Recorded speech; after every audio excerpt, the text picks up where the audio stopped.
I don't understand why these onions are looking like 2020. These are my 6 babies, or these are my 5 babies. Hi, welcome back to Veganized by Veli. Today I'm going to be showing you how I make a big batch of sofrito to have on hand for months and months in my freezer. And then as I need it, I take 1 jar from the freezer into the fridge. Here I have 3 green peppers, 1 yellow, 1 orange, 1 red. Also I have 7 small to medium purple onions, 2 bunches of cilantro, and about 1/3 of a bunch of scallions. The cilantro and the peppers and the scallions have been thoroughly washed. Obviously, I'm making a big batch of cilantro to last me for a few months. So if you don't want to make this quantity, you can just take 1 green pepper, 1 purple onion, maybe half a bunch of cilantro, blend it up, process it up, then you have your own sofrito there. But I like to make a lot of it so I don't have to really think about it other than a few times per year when I run out of it. It's perfectly fine to add garlic. Most people do add garlic, I believe, to their sofrito. I just choose not to include it, and I add the garlic when I'm cooking that same day. For those of you that don't know, sofrito is a blend of herbs and vegetables like peppers and onions and cilantro. It's a blend that is used as the basis for a lot of cooking, specifically Dominican cooking uses it, and also I know Puerto Rican cooking incorporates a lot of sofrito. It is a quick way to pack flavor into the food that you are making. The first thing I'm going to do for all of these peppers is just to chop them in half or cut them in half, and then I'll just take out the seeds. I have my trash here. And then I just take out the seeds.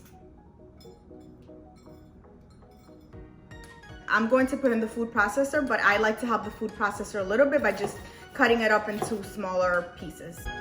I'll keep doing this process until all my peppers have been cleaned and chopped.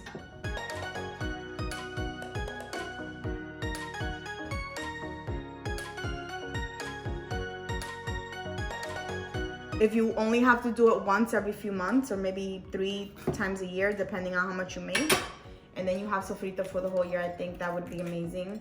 And it's obviously better than store-bought. It doesn't include any added chemical or sodium to preserve it. I don't add any sodium to my sofrito. I know a lot of people do. I prefer not to, one, because I like to add the salt as I'm cooking, but also let's say I have 10 dishes that I want to make and they all require sofrito. I don't necessarily want to add extra salt to all those 10 dishes, especially if I'm using store-bought like marinara sauce, or if I'm using store-bought, let's say Beyond Meat, it already has salt in it.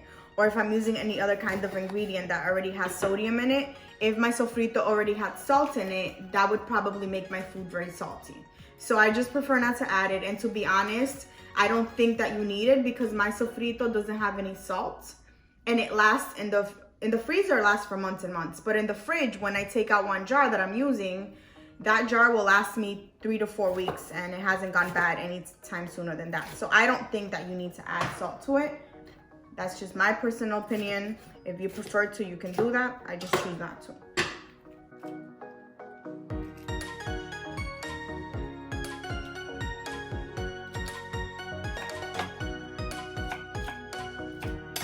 Smells so good.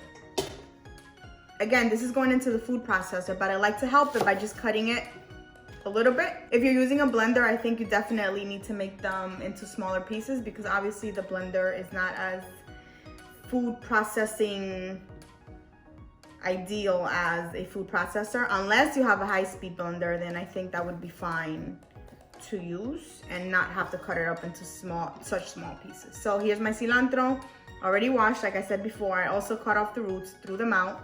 I rinsed the cilantro like 4 times because I noticed it was it had a lot of soil. So I kept rinsing it until I saw the water was completely clear. So again, I'm going to just chop it into smaller pieces, put it up here, or put it in there. Here you can see some of the leaves have gone brown, so I'm going to just take those out. You don't want to include that in your cilantro. I don't think it'll kill you, but I also don't think it's ideal for something that you'll be freezing and you'll be using for months and months. See ya. Wouldn't want to be ya. Again, bye-bye. That looks pretty good. Just give it a chop. And for each onion, I'll cut the end, well, both ends. Then I cut it into half.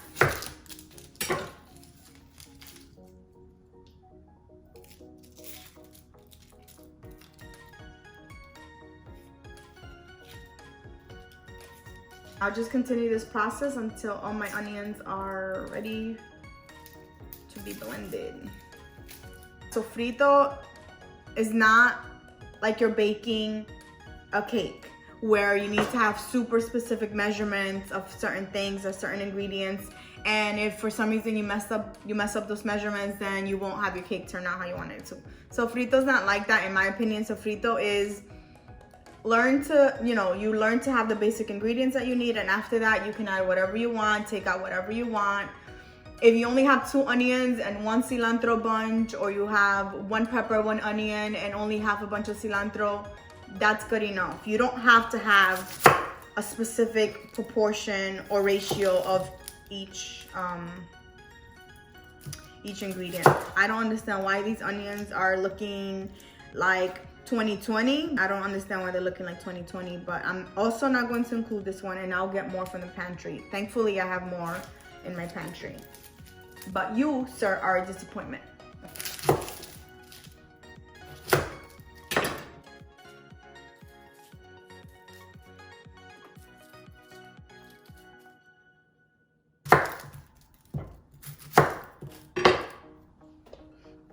Ooh.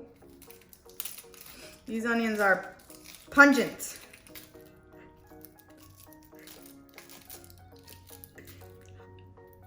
How can a vegetable make me cry, Lord? Why are you being mean to me? Why are you being evil to me? Why are you making me cry? So I'll just put in the onions. Okay? And if I cry, please forgive me. It's not that I'm sad, it's that the onions are killing me.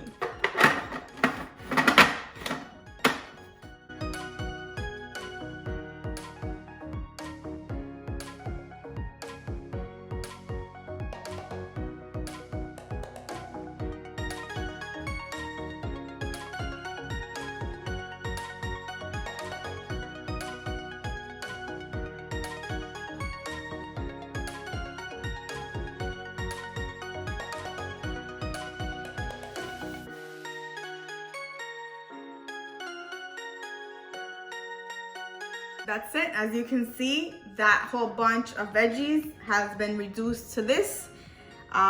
So it is very flavor packed when you add it to any dish, like a soup or any kind of rice, unless you're trying to make white rice, and obviously probably don't add this, although you could probably make white rice and add some of this. I wonder how it would taste. Not sure, but anyway, it's a great way, an easy way. Once this is ready, it's a great easy way to have added depth of flavor and seasoning into.